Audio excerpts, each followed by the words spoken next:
Bismillahirrahmanirrahim. Assalamualaikum warahmatullahi wabarakatuh. Hai teman-teman semuanya, balik lagi di Yuindra Channel. Kita awali dengan Bismillahirrahmanirrahim. Semoga Allah memberikan kemudahan dan meluluskan kita dalam ujian nanti. Amin ya rabbal alamin. Kali ini kita akan membahas kisi-kisi nomor 28 sampai dengan nomor 31. Untuk 28 sampai 30 kita akan fokus pada pembahasan Islam di Nusantara atau di Indonesia.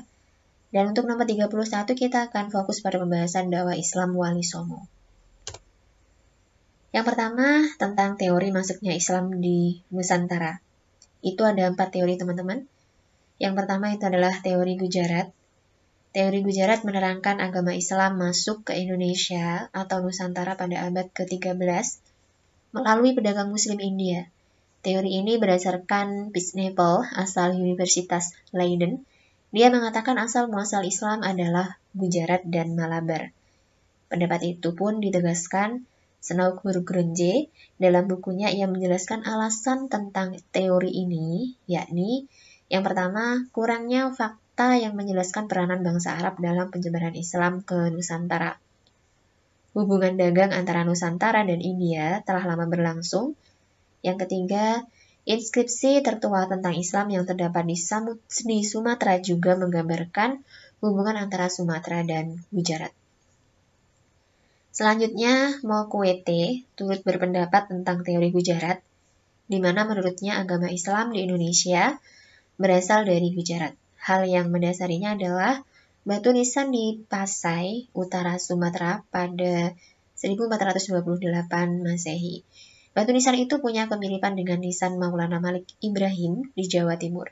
Kemiripannya adalah bentuknya seperti batu nisan di Cambai, Gujarat, India.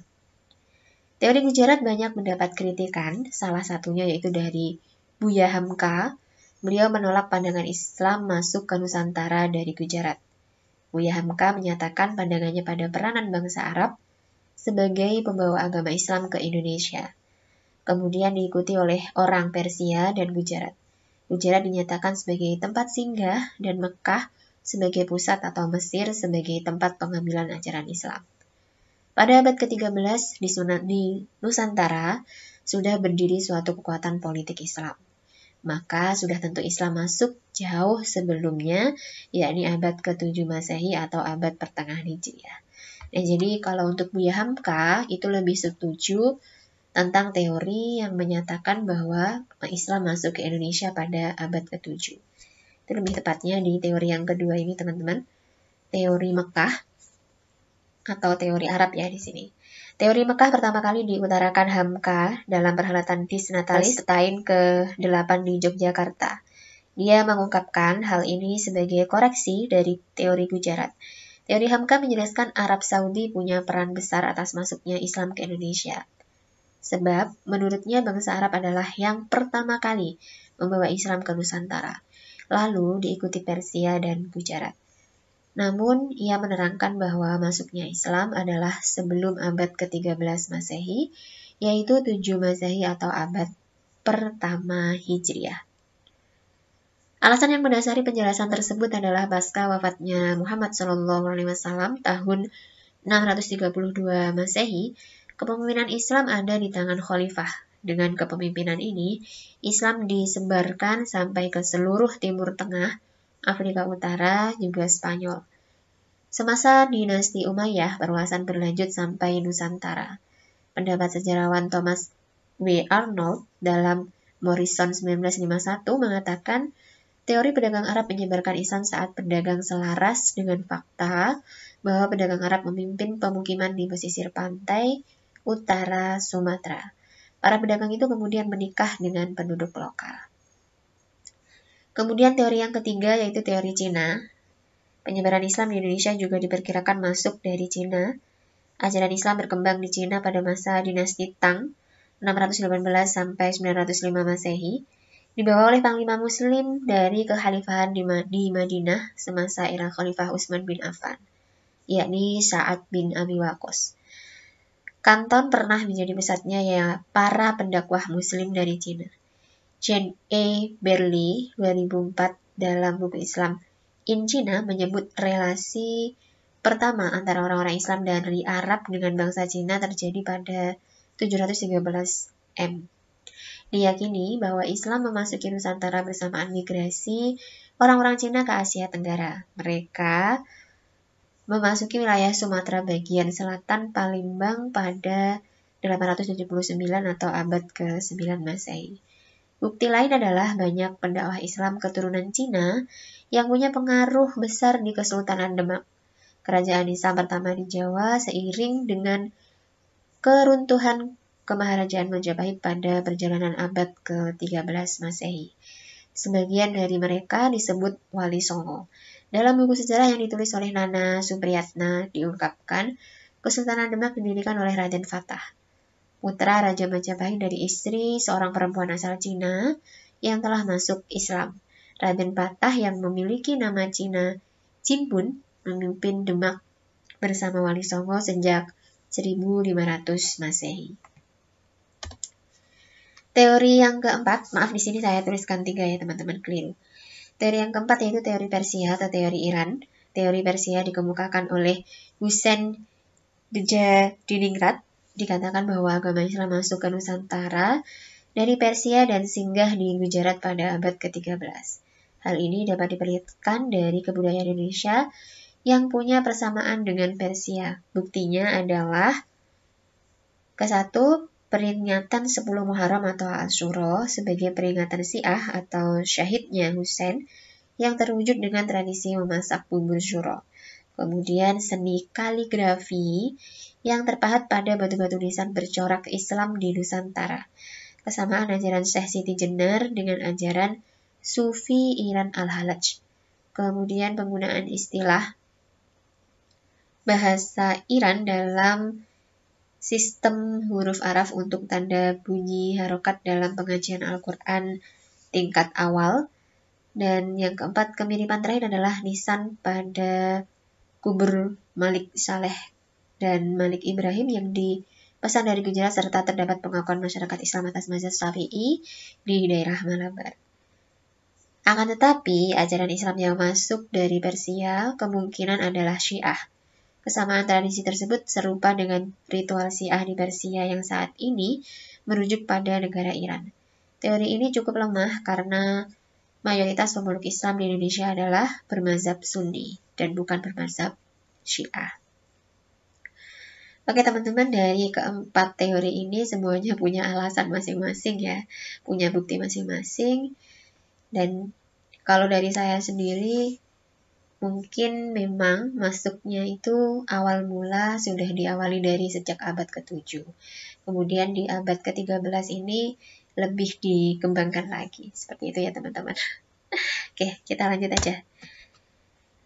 Meski terdapat beberapa teori mengenai kedatangan agama Islam di Indonesia, banyak ahli percaya bahwa masuknya Islam ke Indonesia pada abad ke-7 berdasarkan berita Cina zaman dinasti Tang. Berita tersebut mencatat bahwa pada abad ke-7 terdapat pemukiman pedagang muslim di Arab di desa Baros, daerah pantai barat Sumatera Utara. Sementara sejarah masuknya Islam pada abad ke-13 Masehi lebih menunjuk pada perkembangan Islam bersamaan dengan tumbuhnya kerajaan-kerajaan Islam di Indonesia. Pendapat ini berdasarkan catatan perjalanan Marco Polo yang menerangkan bahwa ia pernah singgah di Perlak pada tahun 1292 dan berjumpa dengan orang-orang yang telah menganut agama Islam. Bukti yang turut memperkuat pendapat ini adalah ditemukannya nisan makam Raja Samudra Pasai, Sultan Malik As-Saleh yang berangka tahun 1297. Jadi, diurutkan dari barat ke timur, itu Islam pertama kali masuk di Perlak, bagian utara Sumatera. Hal ini menyangkut strategisnya letak Perlak, yaitu di daerah Selat Malaka, jalur laut perdagangan internasional dari barat ke timur. Yang kedua, Islam di Jawa masuk melalui pesisir utara Pulau Jawa, ditandai dengan ditemukannya makam Fatimah binti Maimun bin Hibatullah yang wafat pada tahun 475 Hijriah atau 1082 Masehi di Desa Liran, Kecamatan Manyar, Gresik. Kemudian di Kalimantan, Islam masuk melalui Pontianak yang disiarkan oleh bangsawan Arab bernama Sultan Syarif Abdurrahman pada abad ke-18 di hulu Sungai Pawan di Ketapang, Kalimantan Barat. Ditemukan pemakaman Islam kuno. Angka tahun yang tertua pada makam-makam tersebut adalah tahun 1340 Saka atau 1418 Masehi. Di Kalimantan Timur, Islam masuk melalui kerajaan Kutai yang dibawa oleh 2 orang penyiar agama dari Minangkabau yang bernama Tuan Haji Bandang dan Tuan Haji Tunggang Parangan. Nomor 5, di Kalimantan Selatan, Islam masuk melalui kerajaan Banjar yang disiarkan oleh Dayan, seorang khatib ahli khotbah dari Demak. Di Kalimantan Tengah, bukti kedatangan Islam ditemukan pada Masjid Ki Gede di Kota Waringin yang bertuliskan angka 1434 Masehi. Di Sulawesi, Islam masuk melalui raja dan masyarakat Gorontalo. Hal masuknya Islam ke Sulawesi ini tercatat pada Lontara Bilang. Menurut catatan tersebut, raja pertama yang memeluk Islam ialah Kanjeng Matoa, raja keempat dari Talo yang memeluk Islam pada tahun 1603 Masehi. Diperkirakan Islam di daerah ini disiarkan oleh keempat ulama dari Irak, yaitu Syekh Amin, Syekh Mansur, Syekh Umar, dan Syekh Yakub pada abad ke-8. Kemudian Islam di Nusantara sebelum Indonesia merdeka, itu ada fase kesultanan. Yang pertama, daerah sedikit sekali disentuh oleh kebudayaan Hindu-Buddha adalah daerah Aceh, Minangkabau di Sumatera Barat, dan Banten di Jawa. Di kerajaan tersebut, agama Islam tertanam kuat sampai Indonesia merdeka. Salah satu buktinya yaitu banyaknya nama-nama Islam dan peninggalan-peninggalan yang bernilai keislaman. Yang kedua, di kerajaan Banjar, dengan masuknya Islam Raja Banjar, perkembangan Islam selanjutnya tidak begitu sulit. Raja menunjukkan fasilitas dan kemudahan lainnya yang hasilnya membawa kepada kehidupan masyarakat Banjar yang benar-benar bersendikan Islam. Secara konkret, kehidupan keagamaan di kerajaan Banjar ini diwujudkan dengan adanya mufti dan kodi atas jasa Muhammad Arsyad Al-Banjari yang ahli dalam bidang fikih dan tasyawuf. Islam di Jawa pada masa pertumbuhannya diwarnai kebudayaan Jawa. Ia banyak memberikan kelonggaran pada sistem kepercayaan yang dianut agama Hindu-Buddha. Hal ini memberikan kemudahan dalam islamisasi atau paling tidak mengurangi kesulitan-kesulitan. Para wali, terutama Wali Songo, sangatlah berjasa dalam pengembangan agama Islam di Pulau Jawa. Kemudian pada masa penjajahan, saat pertama kali datang, belum berani mencampuri masalah Islam, karena mereka belum mengetahui ajaran Islam, dan bahasa Arab juga belum mengetahui sistem sosial Islam. Yang kedua, pada tahun 1808, pemerintah Belanda mengeluarkan instruksi kepada para bupati agar urusan agama tidak diganggu, dan pemuka-pemuka agama dibiarkan untuk memutuskan perkara-perkara di bidang perkawinan dan kewarisan. Tahun 1820 dibuatlah Stadblad untuk mempertegas instruksi ini.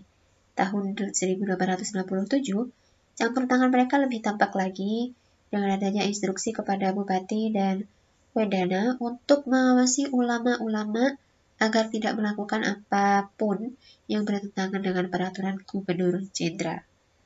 Lalu pada tahun 1882, mereka mengatur lembaga peradilan agama yang dibatasi hanya menangani perkara-perkara perkawinan, kewarisan, perwakilan, dan perwakafan.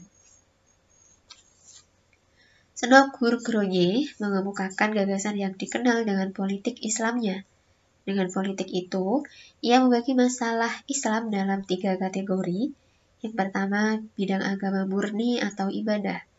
Pemerintahan kolonial memberikan kemerdekaan kepada umat Islam untuk melaksanakan agamanya sepanjang tidak mengganggu kekuasaan pemerintahan Belanda. Bidang sosial kemasyarakatan, Hukum Islam baru saja bisa diberlakukan apabila tidak bertentangan dengan adab kebiasaan. Yang ketiga, bidang politik. Orang Islam dilarang membahas hukum Islam, baik Al-Quran maupun Sunnah, yang menerangkan tentang politik, kenegaraan, dan ketatanegaraan.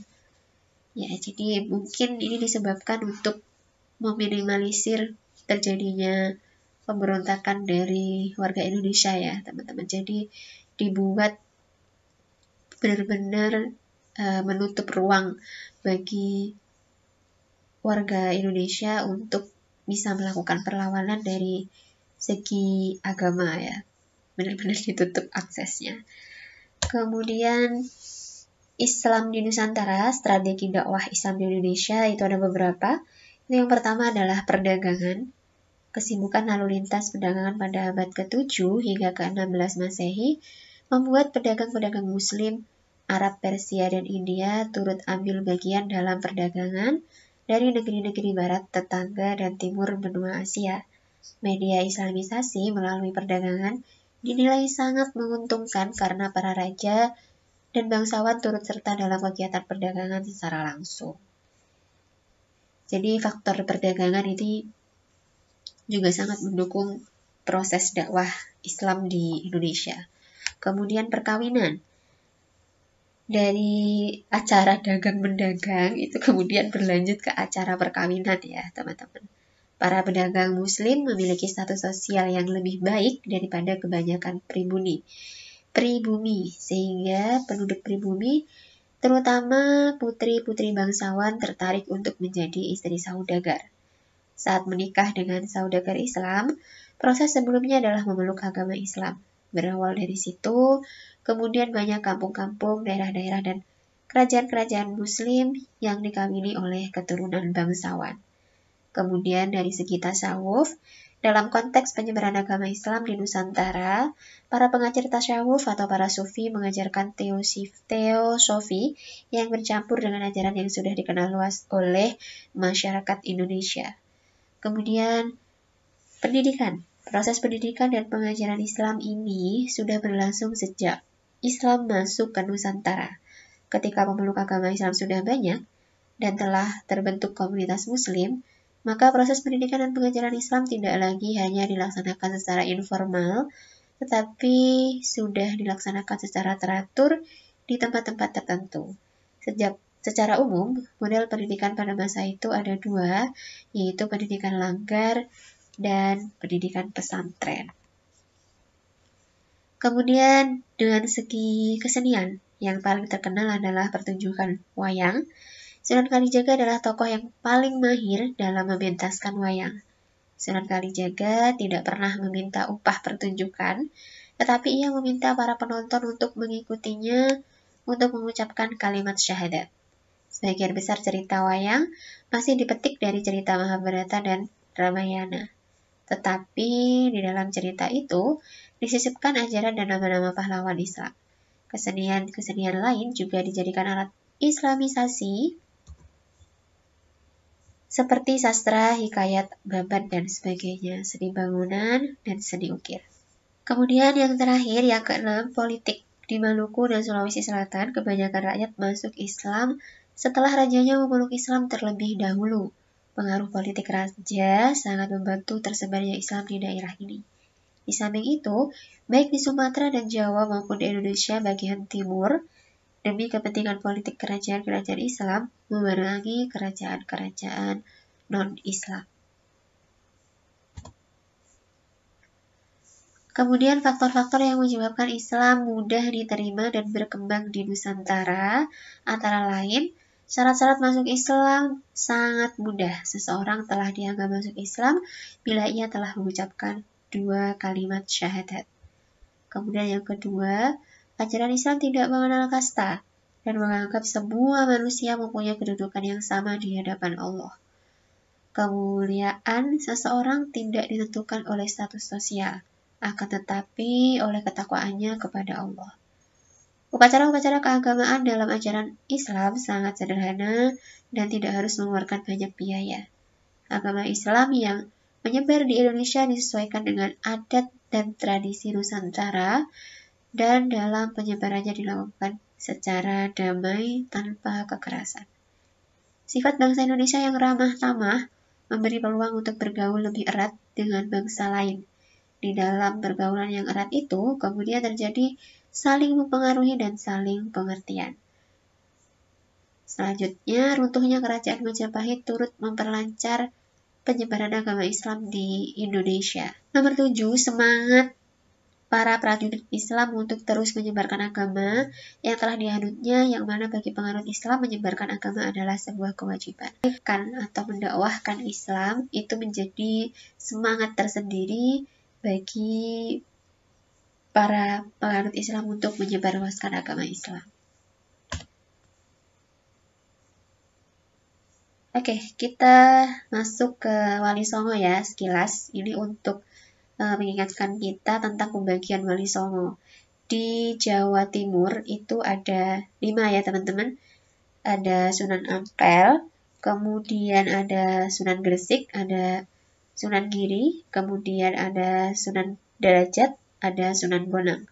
Kemudian di wilayah Jawa Tengah itu ada 3, yaitu Ja'far Shadiq atau Sunan Kudus, Raden Umar Said atau Sunan Muria, dan Sunan Kalijaga.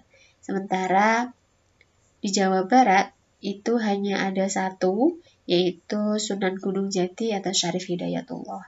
Ingat-ingat ya teman-teman. Kemudian lanjut.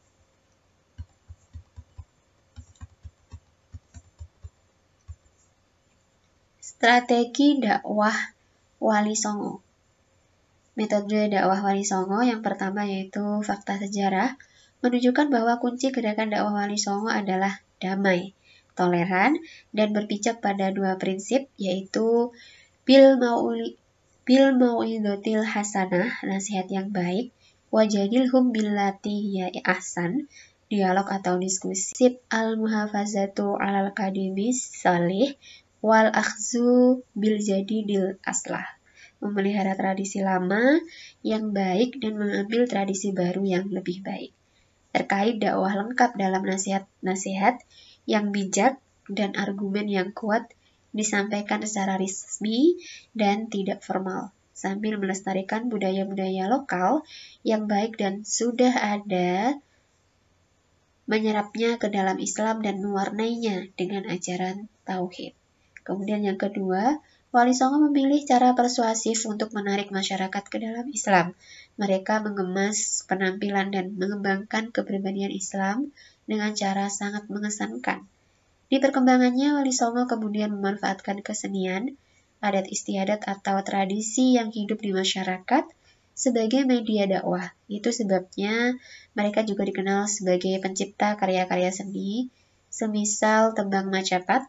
Sunan Kalijaga menciptakan dendang kulo yang berarti ajakan kepada optimisme. Sunan Giri membuat sinom yang berarti cahaya kehidupan, sementara Sunan Gunung Jati menyusun pucung atau rasa, dan Sunan Bonang menciptakan durma atau perlambangan nafsu manusia. Yang ketiga, penyebaran Islam juga dilakukan dengan memadukan unsur-unsur Hindu, Buddha, atau nilai-nilai lokal yang akrab di masyarakat. Dalam hal ini, seni menjadi sarana dakwah yang cukup efektif untuk Wali Songo. Melalui nyanyian religi, sholawatan, puji-pujian, dan tembang rakyat seperti Kinanti, Pucung, Mas Kumambang, mereka memasukkan ajaran-ajaran Islam.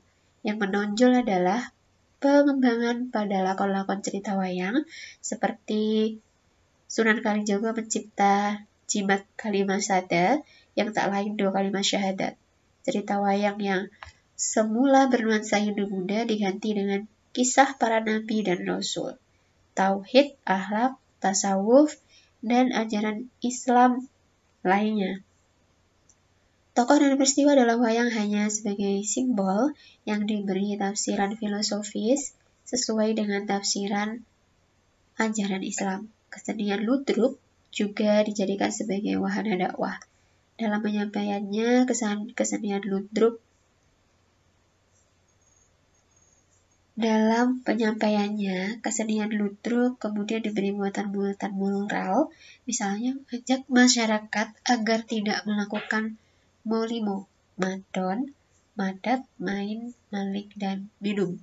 Ini ajarannya Sunan Ampel ya. Kemudian yang keempat, di bidang pendidikan, asimilasi dilakukan para wali songo dalam pengembangan pesantren, pesulukan, pegurunan yang terbuka bagi seluruh masyarakat. Kemudian metode dakwah Sunan Kudus melalui beberapa pendekatan struktural, dakwah Sunan Kudus dengan cara mengislamkan penguasa atau ikut terlibat dalam pendirian kekuasaan baru seperti Demak dan Cirebon. Sunan Kudus turut terlibat sebagai senopati di Kesultanan Demak. Yang kedua, pendekatan kultur dakwah Sunan Kudus dengan cara menciptakan ruang budaya, membangun masjid. Yang kedua, kulturasi budaya desain bangunan Masjid Al-Aqsa dan Menara Kudus yang didesain mirip atap bangunan pura.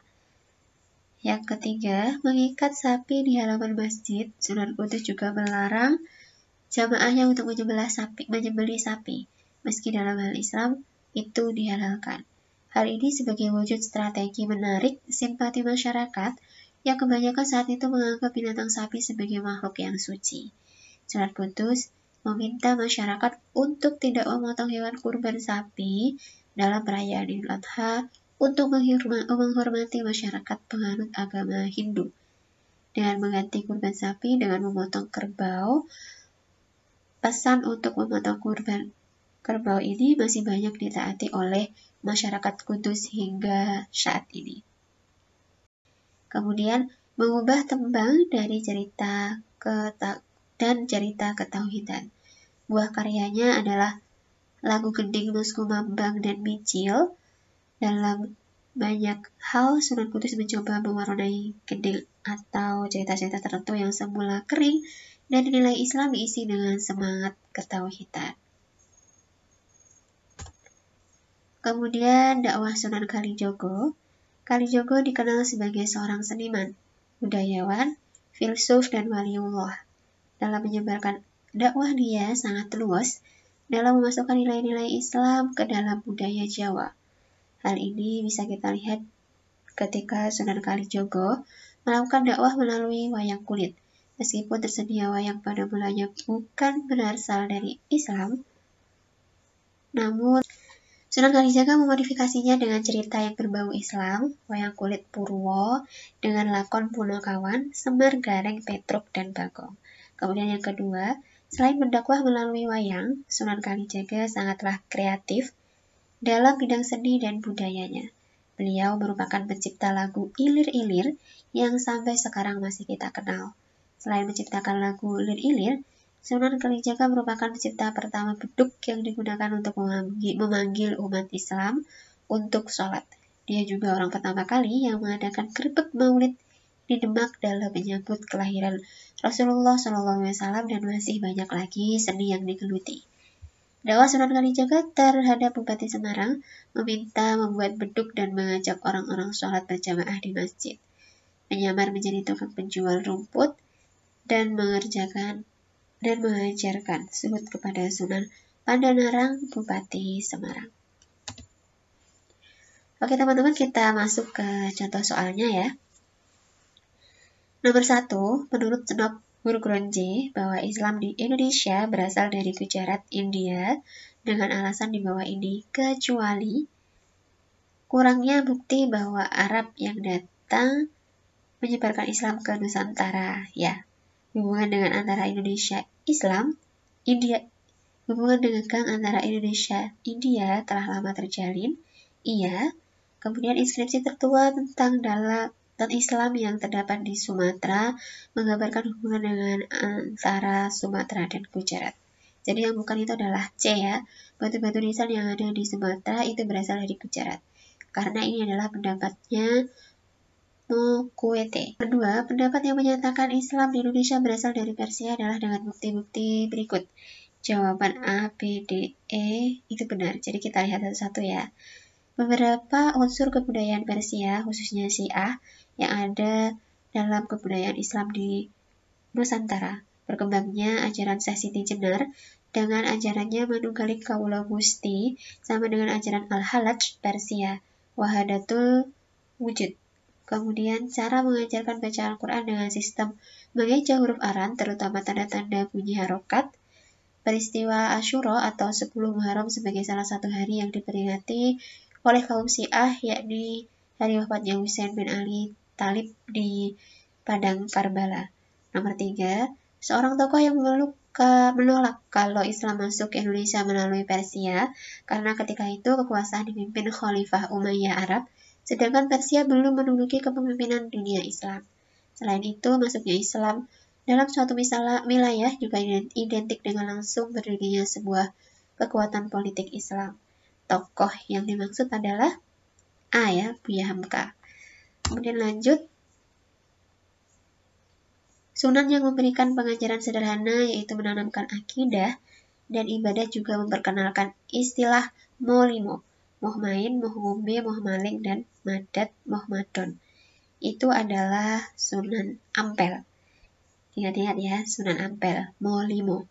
Kemudian menjalani dakwahnya dengan mengajak para pembesar Hindu di Semarang dan juga dengan cara pementasan wayang yang menyerupai relief atau arca yang ada di Candi Borobudur. Itu adalah Sunan Kalijaga.